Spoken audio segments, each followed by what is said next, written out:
Consumers are drowning in debt as hordes of businesses fail all over the United States. Michael Snyder reports U.S. consumers have piled up the largest mountain of household debt in the history of the world. If the federal government was not almost $36 trillion in debt, the fact that U.S. households are nearly $18 trillion in debt would be making a lot more headlines. Sadly, our entire society is absolutely saturated with debt at this point. Government debt on all levels is spiraling out of control. Corporate debt has ballooned to absurd levels, and consumers have been gorging on debt as if there will never be any consequences. Unfortunately, a time of reckoning has arrived, and it's going to be incredibly painful. On Wednesday, we learned that total credit card debt has surged to a brand new record high of $1.17 trillion. Collectively, Americans are now owe a record $1.17 trillion on their credit cards, according to a new report on household debt from the Federal Reserve Bank of New York. Credit card balances rose by $24 billion in the third quarter of 2024 and are 8.1% higher than a year ago. Needless to say, incomes have not increased by 8.1% over the past year. So our credit card balances are growing faster than our paychecks are, and that is a problem. Meanwhile, total student loan debt has reached a brand new record high of $1.61 trillion. If you can believe it, a whopping 30% of all student loan borrowers have gone without food or medicine due to their monthly bills.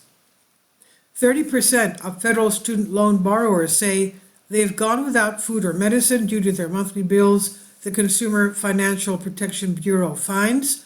In addition to skipping necessities, 38% of the people with federal student loans say they carried credit card debt that they would not have otherwise, the Bureau found. Around 44% of borrowers said their education debt delayed when they could buy a home, and 26% said the debt pushed back when they'd start a family. If you're a young person that is considering going to college, please try to avoid piling up student loan debt. Now, in this point, I want to put in my comment. Yesterday, I heard there was a declaration by the president-elect himself, Donald Trump, on X, where he said that he would be creating the American Academy, where any American would have free education, college, university education online without paying for it.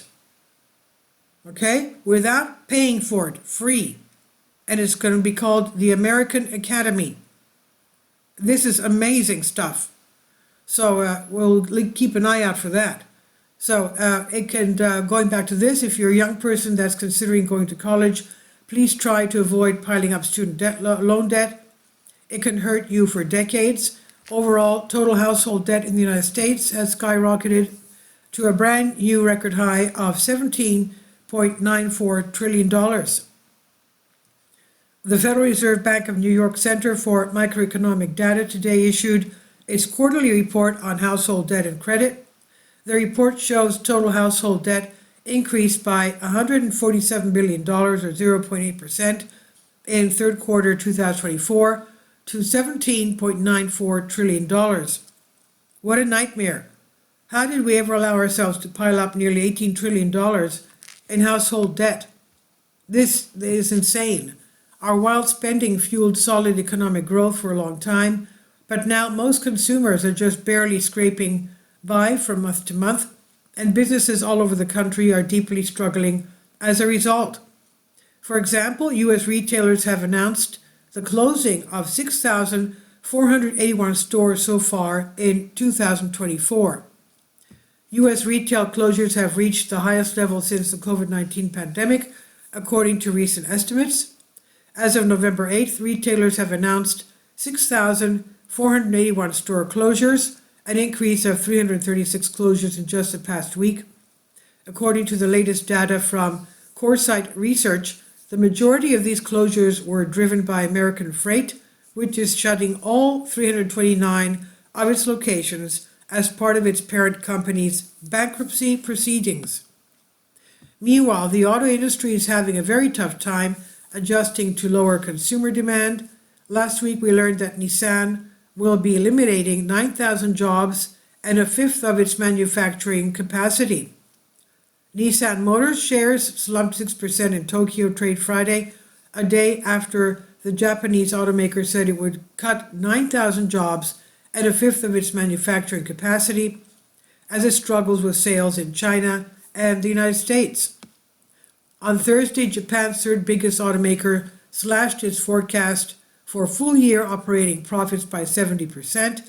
It said restructuring would cut costs by 400 billion yen, which is $2.71 billion, in the fiscal year to the end of March.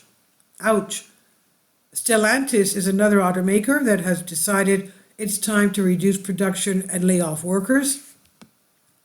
Stellantis is indefinitely laying off more than 1,000 employees at its Jeep assembly plant in Ohio as the automaker significantly reduced its inventory levels to match demand.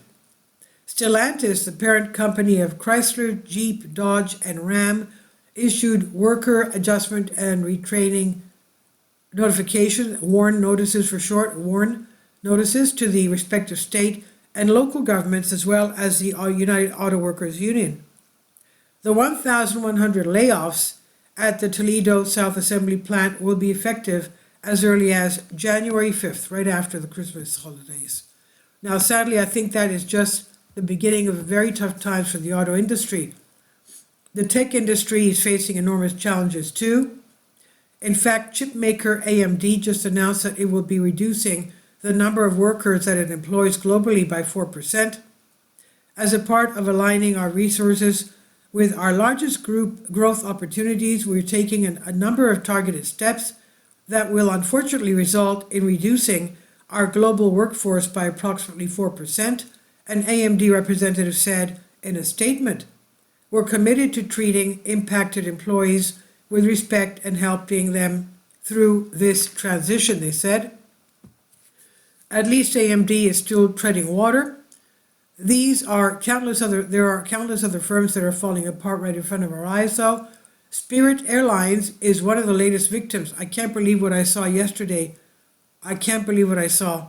A video on X showing an airline mechanic taping up with duct tape part of the cracks on a wing of Spirit jet.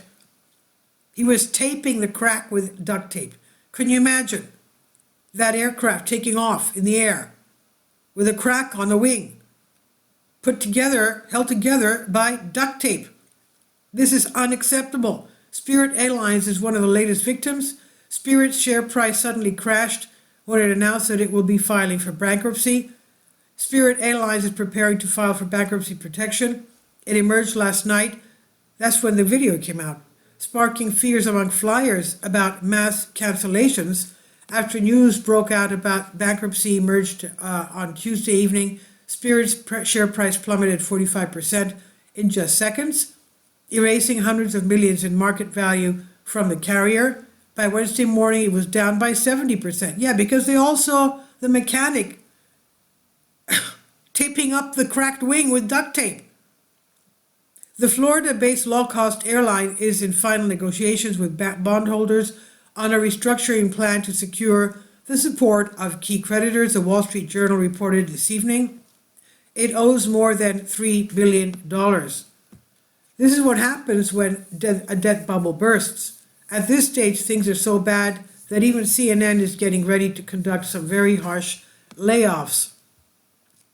CNN is planning to wield the axe on some of its high-paid staff after dismal election ratings that cap off a disastrous period for the cable news network. According to an explosive new report from Puck, network executives will unleash sweeping layoffs in a bid to save the network's flailing reputation. It comes after the departure of stalwart Chris Wallace and amid reports senior stars like Wolf Blitzer and Jake Tapper have both been denied raises. Of course, the carnage is not just limited to large businesses. The percentage of small businesses that cannot pay their rent has reached the highest level since the peak of the pandemic, and that should deeply alarm all of us.